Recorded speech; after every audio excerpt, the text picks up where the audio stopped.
नमस्कार, IBC 24 के खास प्रोग्राम पड़ताल में आज हम बात करेंगे मध्य प्रदेश के ग्वालियर शहर के तिघरा डैम की। तिघरा डैम में कई बड़े लीकेज हो गए हैं जिनको सुधारने के नाम पर करोड़ों रुपए खर्च किए जा चुके हैं, लेकिन हालात ये है कि तिघरा डैम के लीकेज सुधरने का नाम नहीं ले रहे हैं। ऐसे में ये बड़े हादसे की ओर भी इशारा कर रहे हैं कि अगर इन्हें समय रहते ठीक नहीं किया गया तो कहीं भी ये बड़ा हादसा हो सकता है। ऐसे में IBC 24 आज इसी पर पड़ताल करेगा और जानेगा कि आखिर तिघरा डैम पर क्यों है खतरे का साया।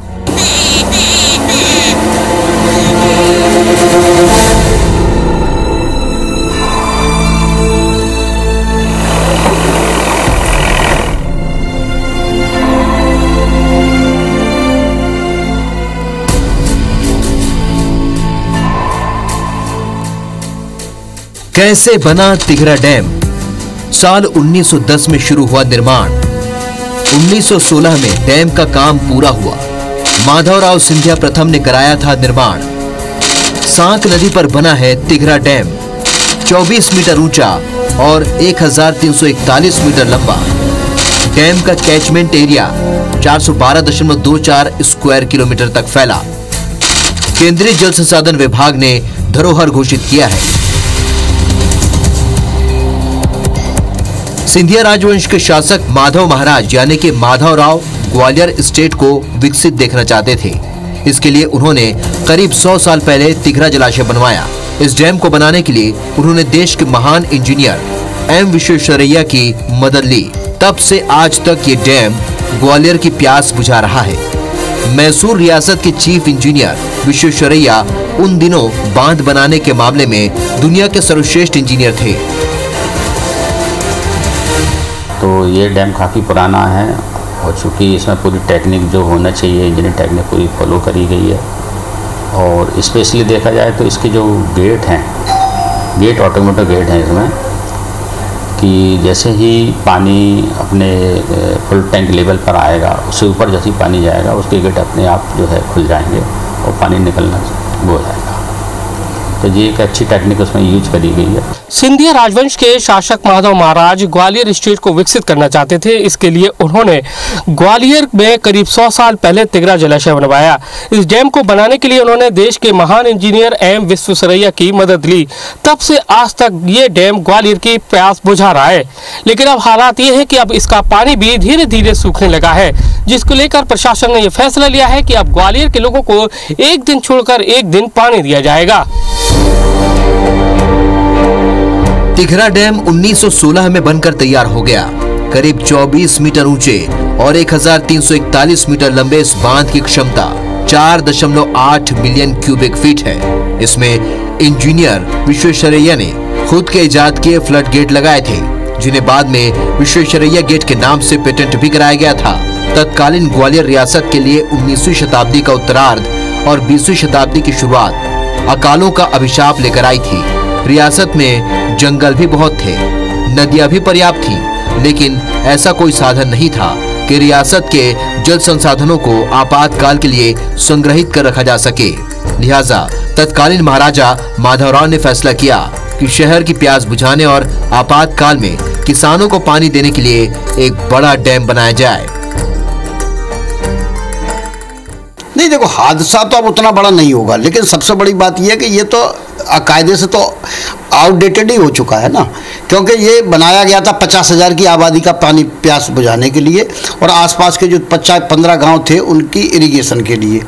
आज ग्वालियर की आबादी बढ़ के 20 लाख 25 लाख हो चुकी है। इनफैक्ट जितने की आबादी के लिए बनाया गया था उसके 5 गुना आबादी तो तिघरा के आसपास ही रहने लगी, जो शहर से माइग्रेट होकर चली गई है।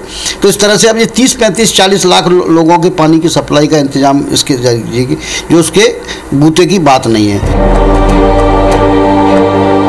लेकिन अब 100 साल से भी ज्यादा पुराने तिघरा डैम में पानी का रिसाव दिनों दिन बढ़ता जा रहा है। चाहे डैम की बीच की दीवार हो या फिर निचले हिस्से में पड़ी दरारें, लगातार पानी अपनी जगह बनाता जा रहा है, जिससे हर रोज कई गैलन पानी तो रिसाव के जरिए बह रहा है, बल्कि आने वाले समय में डैम के अस्तित्व पर भी सवाल खड़े कर रहा है। 100 साल से भी ज़्यादा की उम्र पार कर चुके तिगरा डैम में पानी का जो बहाव है लगातार जारी है। रिसाव देख सकते हैं कि ये जो तिगरा डैम में कई सारी जगह है वहाँ से पानी रिस रहा है। नीचे भी देखेंगे, ऊपर देखेंगे, हर जगह से यहाँ पर पानी आपको रिसता हुआ नजर आएगा। लेकिन सबसे बड़ी बात यह है कि उसको लेकर कोई ध्यान भी नहीं दिया जा रहा है। वैसे केंद्र सरकार ने 1997 में इस डैम पर सेफ्टी परियोजना के तहत लगभग 60 करोड़ रुपए का बजट तिगरा डैम के लिए आवंटित किया था, जिसमें परियोजना के तहत तिगरा डैम में सीमेंट की ग्राइंडिंग कराई जाना थी। लेकिन बावजूद इसके तिगरा के लीकेजों को भरने का काम पूरा नहीं हुआ और जिसके चलते हर रोज हजारों लीटर पानी यानी कि गैलन पानी है वो बह जाता है और आपको ये नजर आ रहा होगा। और ये कभी भी कहा जा सकता है कि अगर जल्दी ही इसको ठीक नहीं किया गया तो कहीं ना कहीं बड़ा हादसा हो सकता है। और हम जैसा कि देख रहे हैं कि जो पुराने जो अवशेष है यानी कि इस डैम से पहले जो पुराना डैम था वो भी पूरा बह गया था। हमारे साथ में जो गांव के ही बुजुर्ग हैं वो दादा, हम देख रहे हैं एक पहले इधर ही रुकिए, हम देख रहे हैं ये डैम पहले बह चुका है एक, क्या हुआ था उस समय? पहले की बात है, ये 100 साल से ऊपर हो गया उसको। तो वो पहले बह के नहीं गाँव में पहुँच गया। मतलब जाके जो खंडर रहते कि नहीं गांव तक पहुंच गए, बहुत दूर तक। तो कई गांव भी बह गए थे, ऐसा कहा जाता है कि कई गांव बह गए थे, इसका डूब गए थे। आगे खुले थे और जी का नाम है वो है वो कुलैत जगसौली वगैरह जी डूब में आ गए, सब पानी के मारे डूब गए थे। तो हम ये देख रहे हैं कि तिगरा डैम में भी ये आप देख रहे हैं लीकेज है, कई सालों से जारी है।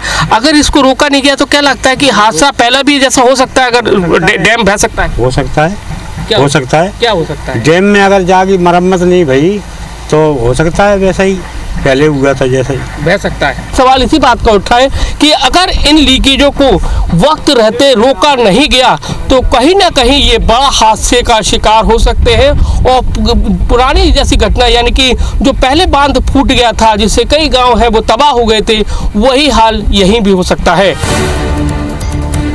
आलम यह है कि इस रिसाव के चलते तिगरा डैम की जद में आने वाले 25 से ज्यादा गांवों पर नया संकट खड़ा हो सकता है। तिगरा डैम के पास बसे कैंथा गांव के लोगों की जुबानी सुने तो बरसात के मौसम में जब बांध भर जाता है तो उन्हें डर सताने लगता है कि कहीं ये डैम फूट तो नहीं जाएगा। वे लगातार आसपास के गांव के संपर्क में रहते हैं। बहुत गांव बह जाएंगे साहब, और रात में साहब सोते नहीं है बरसात में तो, क्योंकि फूट गया तो फिर कहाँ भगेंगे रात में, तो इसलिए डर लगता है साहब।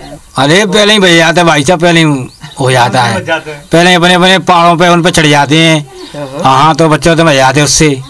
और एक साल फूटा था तो सारी जनता नीचे बब गई, कचू मर गई, कचू वैसे हो गया। क्यों कोई फूट नहीं जाए, सब गांव बब जाएगा तो मांस कहाँ जाएंगे फिर। पहले भी हो चुका है ऐसा? हाँ हो चुका ना पहले। वैसे इनका डर भी वाजिब है। ये तस्वीरें देखिए, फिर सोचिए कि आखिर डैम बह गया तो शायद तिगरा डैम के अवशेष कुछ इस तरह से ही होंगे। दरअसल 100 साल पहले जब तिगरा डैम का निर्माण नहीं हुआ था तब ये छोटा डैम बनाया गया था, लेकिन ये पानी का दबाव नहीं सह सका और बह गया। अभी हम जिस डैम पे खड़े हैं यानी कि तिगरा डैम, इससे पहले भी यहाँ पर जो डैम था यानी कि 1916 से पहले ये डैम था।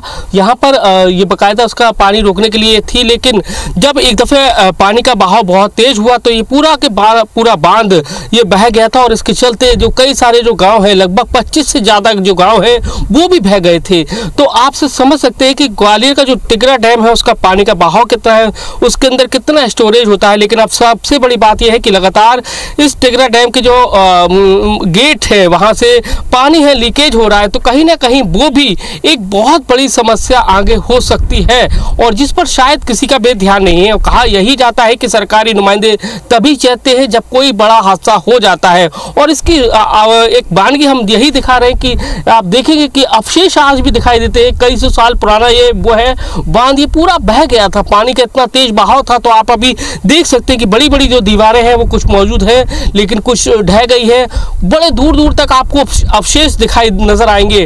और इसके साथ ही जो कई सारे जो गांव हैं वो भी इसकी चपेट में आ गए थे, पूरा बह गए थे। लेकिन बावजूद इसके अभी तक प्रशासन अब कोई भी सीख नहीं ले रहा है, क्योंकि लगातार इस तिगरा डैम से लगातार पानी का लीकेज है वो हो रहा है और उसको रोकने के नाम पर करोड़ों रुपए खर्च भी हो रहे हैं, लेकिन वो करोड़ों रुपए कहां पर खर्च हो रहे हैं ये पता किसी को भी नहीं है।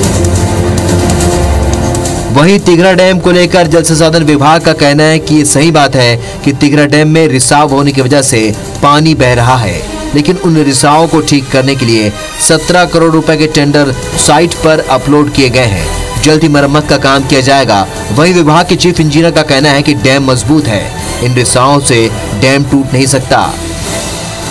नहीं, ऐसी स्थिति तो नहीं है, पर लीकेज है, ये बात सही है। और लीकेज के लिए हम लोगों ने उसका एक एस्टीमेट बना के उसका प्रशासकीय स्वीकृति शासन से ली है। शासन के उसमें हम लोगों ने उसका बना के टेंडर अपलोड कर दिया है, तो जल्दी वो पब्लिश हो जाएगा और फिर उसका काम शुरू हो जाएगा। तिघरा डैम की जमीन और दीवार की नींव कमजोर नहीं है। डैम के पुराने 64 गेटों की दीवार के सुराख उसे कमजोर कर रहे हैं। ये खुलासा कुछ साल पहले डैम की जियोफिजिकल इन्वेस्टिगेशन रिपोर्ट में हुआ था। साथ ही ये भी कहा गया था कि इन सुराखों का जल्दी ट्रीटमेंट नहीं किया गया तो ये डैम के लिए खतरनाक हो सकता है। रिपोर्ट के अनुसार डैम के आधार यानी जमीन और दीवार की नींव में कोई कमजोरी नहीं है और उससे ट्रीटमेंट की भी आवश्यकता नहीं है, लेकिन केमिकल ग्राउंडिंग से ही डैम की सुराख वाली दीवार का ट्रीटमेंट किया जा सकता है।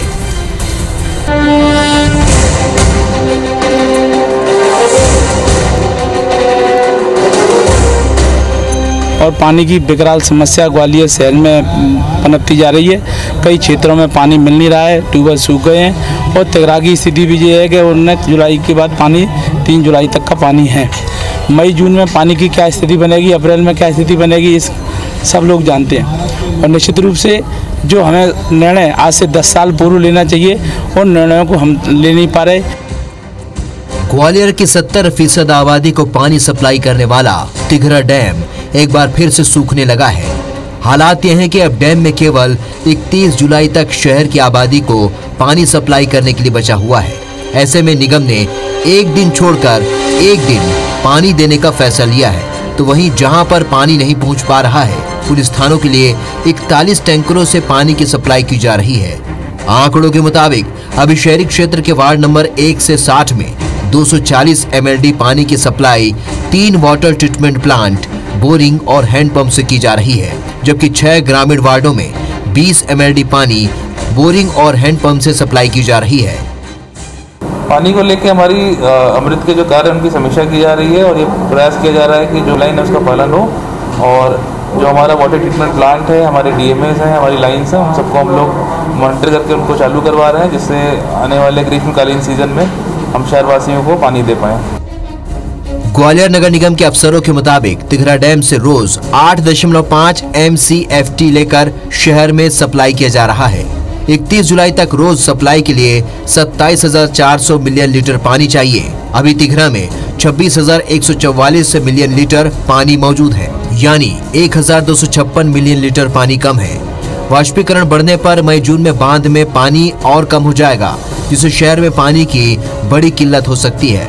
ऐसे में कांग्रेस के विधायक सतीश सीकरवार का कहना है कि निगम को ग्वालियर के 400 से भी ज्यादा पुराने जल स्रोतों पर काम करना होगा, तभी ग्वालियर को पानी मिल पाएगा, नहीं तो हर साल इस तरह की दिक्कतें सामने आएंगी। ग्वालियर में बांधों की स्थिति: तिघरा बांध 1,830 MCFT, पोहसारी बांध 1200 MCFT पानी, नहर के जरिए 200 MCFT पानी बिना लिफ्ट किए छोड़ा जा सकता है। ककैटो बांध 2500 MCFT पानी स्टॉक, 1100 MCFT पानी नहर के जरिए पहसारी बांध में भेजा जा सकता है। ग्वालियर शहर की पेयजल आपूर्ति के लिए तिघरा जलाशय सबसे बड़ा स्रोत है। इस बांध को भरने के लिए पहसारी से पानी नहर के जरिए छोड़ा जाएगा। नहर से पानी सांक नदी के जरिए तिघरा बांध तक आएगा। चूंकि अप्रैल महीने से गर्मी शुरू हो जाती है, इसके चलते करीब 10 से 15% पानी वाष्पीकृत हो जाएगा। साथ ही सूखी जमीन पानी पी जाएगी। इसलिए अब निगम तिघरा में पानी कम होने के कारण उसमें 15 अप्रैल से दूसरे डैमों से पानी लिफ्ट करने का प्लान बना रहा है, लेकिन लोगों को पानी चाहिए। पानी की तो बहुत समस्या है भाई साहब। कितना दिन में मिलता है? कभी 2 दिन में आता, कभी 4 दिन में आता, कभी आता ही नहीं है पानी। अरे सब झूठ, मिला ही नहीं पा रहा, सब झूठ बोलते हैं। हम तो बहुत परेशान हैं। हाँ, टैंकर आता है, कभी आता ही नहीं है। 400 रुपए का टैंकर आता है, मोल डराते हैं। अब जनता परेशान है तो डराएंगे तो है ही। वैसे तिघरा डैम में दूसरे सोर्स से पानी लाने के लिए भी जल संसाधन विभाग काम कर रहा है। उसके मुताबिक ग्वालियर को श्योपुर से कूनो नदी से पानी लाने की कवायद शुरू की गई है। जल संसाधन विभाग ने बकायदा कूनो नदी से तिघरा डैम में पानी लाने के लिए डीपीआर बना ली है। साथ ही ग्वालियर नगर निगम के पीएचई विभाग ने उस पर काम करना भी शुरू कर दिया है। योजना के मुताबिक तिघरा डैम में 16,145 MCFT पानी जमा होगा। इससे ग्वालियर शहर के पेयजल संकट को खत्म किया जा सकता है। कूनो पे अभी कोई बड़ा मेजर प्रोजेक्ट नहीं है, तो हम लोग उस पर एक 4 डैम का कम्प्लेक्स बना रहे हैं। पौहरी श्योपुर रोड के ऊपर है, कटीला गांव पे मेन डैम रहेगा, उस पर 3 डैम रहेंगे और उससे पीने का पानी की व्यवस्था है। 1.5 लाख हेक्टेयर में इरिगेशन करना है, चंबल का फ्लड कंट्रोल करना है। ये मुख्य रूप से 3-4 चीजें हैं उसमें। इसके लिए नगर निगम में पीएचई के नोडल अधिकारी RLS मौर्य ने WRT यानी वाटर रिसोर्स डिपार्टमेंट को पत्र लिखा है, जिसमें कूनो नदी पर बांध बनाने 5200 करोड़ रुपए की डीपीआर WRT में तैयार हो चुकी है। इसका प्रस्ताव भी शासन को भेजा जा चुका है। पीएचई विभाग के इंजीनियर का कहना है WRD को पत्र लिखकर कूनो बांध से तिघरा को मिलने वाले पानी की स्थिति बताने को कहा है। प्लान के मुताबिक कूनो नदी चंबल नदी की सहायक नदी है। चूंकि ये कूनो अभ्यारण्य से निकलती है, इसलिए इसमें पानी की कमी नहीं होती। कूनो नदी पर बांध बनाने के लिए इसे पोहरी के पास ग्राम रछाई तक लाया जाएगा। यहाँ से नहर के जरिए पच्चीपुरा बांध तक पानी लाया जाएगा। इसके बाद इसे पार्वती नदी में छोड़ा जाएगा। वहाँ से पानी अपर ककैटो में पहुँचेगा। पार्वती नदी के रास्ते ही पानी ककैटो और पेहसारी बांध तक आएगा। यहाँ से नहर और सांक नदी के रास्ते ये पानी तिघरा तक पहुँच सकेगा। इस बीच कांग्रेस इन कवायदों पर तंज कस रही है, तो बीजेपी के सांसद इस योजना का स्वागत कर रहे हैं। देखिए, विकल्प की बात तो मुझे लग रहा है कि विगत 3 चुनाव से निरंतर भाजपा कर रही है। हर बार वो जब भी जल संकट की बात होती है तो वो चंबल से पानी लाने की बात करते हैं। 10 बार डीपीआर बन गई। लेकिन दुर्भाग्यपूर्ण स्थिति तो ये है कि जिस प्रकार से अब जैसे ग्रीष्मकालीन समय आएगा और गर्मी बढ़ेगी, तो जितना पानी स्टोरेज है तिघरा, मुझे लगता नहीं है कि वो जल प्रदाय हो पाएगा और जून में ही मुझे लगता है कि जल संकट से जूझना पड़ेगा ग्वालियर में।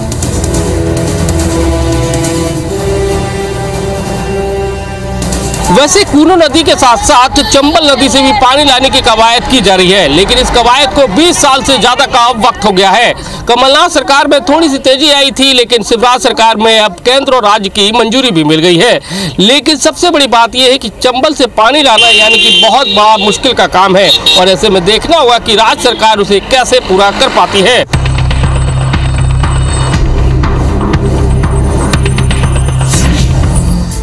ग्वालियर में नगर निगम को हर बार गर्मी में अपर ककैटो और पेहसारी बांध से पानी लेना पड़ता है। इस जरूरत को पूरा करने के लिए पूर्व में चंबल से पानी लाने की परियोजना पर काम शुरू किया गया था। इसकी लागत ज्यादा होने और वाइल्डलाइफ और WRD से परमिशन न मिलने के कारण मामला अटक गया। अब दोबारा से नया प्लान बनाया गया है, जिसमें चंबल से सीधे ग्वालियर तक पानी लाने की बजाय मुरैना से ग्वालियर तक पानी लाने की प्लानिंग पर काम किया जा रहा है। अगर सब कुछ ठीक रहा तो चंबल से मुरैना तक 140 MLD पानी लाया जाएगा और फिर ग्वालियर तक 47 किलोमीटर लाइन डालकर 91 MLD पानी आएगा। डीपीआर बनने का काम शुरू हो गया है और सैंक्शन बजट में हो गई है।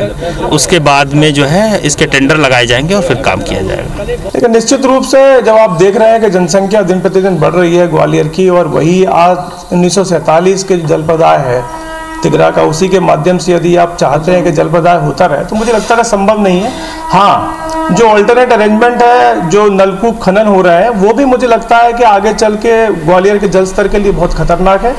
तो आगामी वर्ष के लिए कम से कम इनको गहरीकरण से लेके और चंबल या जहां से भी पानी लाना चाहते हैं वो व्यवस्था करना सुनिश्चित करनी होगी। तिघरा डैम को लेकर प्लान नंबर 1, चंबल मुरैना के लिए 18.15 किलोमीटर लाइन डालकर 90 MLD पानी लाया जाना था। इसकी लागत लगभग 260 करोड़ रुपए आंकी गई।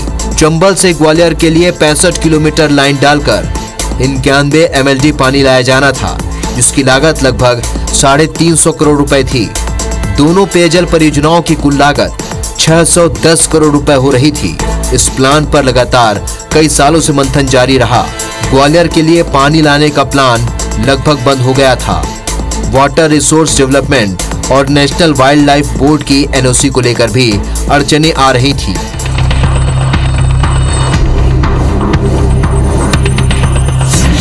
प्लान 2 चंबल से मुरैना के लिए 18.15 किलोमीटर लाइन डालकर 140 MLD पानी लाया जाएगा। इसकी लागत 287.57 करोड़ रुपए हो जाएगी। मुरैना से ग्वालियर के लिए 47 किलोमीटर लाइन डालकर 91 MLD पानी लाया जाएगा। इसकी लागत 165 करोड़ रुपए रह जाएगी। दोनों पेयजल परियोजनाओं की लागत लगभग 158 करोड़ रुपए कम हो जाएगी। मुरैना के लिए नेशनल वाइल्ड लाइफ बोर्ड ने अनुमति दे दी है। फिलहाल ग्वालियर के हिस्से का 91 MLD पानी लाने के लिए परमिशन लेनी पड़ेगी। इस प्लानिंग पर शिवराज सरकार से लेकर प्रशासनिक अफसर और नगर निगम के अफसर काम कर रहे हैं, लेकिन कांग्रेस को ये कवायद सिर्फ कागजी लग रही है। उसके मुताबिक निगम के चुनाव को लेकर ये कवायद की जा रही है। ग्वालियर के लिए बहुत जरूरी है कि जल्दी जल्दी व्यवस्था हो और काफी समय व्यतीत हो चुका है। अगर कूनो वाला भी कोई ऐसा प्रपोजल बहुत अच्छा है तो उसको शीघ्र करना चाहिए। मैं भी इसमें विशेष ध्यान देने का प्रयास करूंगा, क्योंकि पानी आज ग्वालियर की बहुत प्रथम आवश्यकता है। दो प्लांट हम लोगों ने बना लिए, वाटर ट्रीटमेंट प्लांट। पानी अगर नहीं होगा तो वास्तव में स्थिति गंभीर होगी।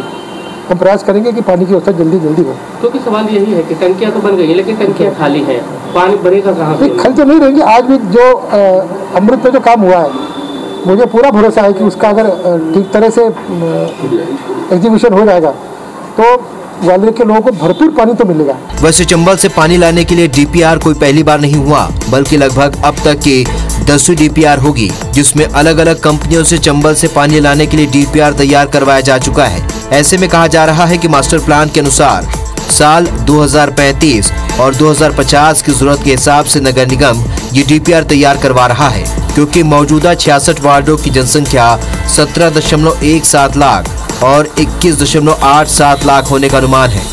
इस हिसाब से शहर को 297.70 MLD पेयजल की जरूरत पड़ेगी, जबकि वर्तमान में 13.32 लाख की जनसंख्या के लिए 236.56 MLD पानी चाहिए होता है। तिगरा डैम में चंबल से पानी लाने को लेकर DPR तैयार हो चुकी है। केंद्र और राज्य सरकार ने इसकी अनुमति भी दे दी है, लेकिन सवाल इसी बात का है कि तिगरा डैम में लगातार लीकेज बढ़ते जा रहे हैं और ऐसे में चंबल से पानी कैसे लाया जाएगा, क्योंकि इसको लेकर अभी तक कोई ठोस कदम उठाया नहीं जा रहा है, जिससे चंबल के पानी लाने से पहले तिगरा डैम के लीकेज रोके जा सके। कैमरामैन लोकेंद्र पाल के साथ नासिर गौरी, IBC 24 ग्वालियर।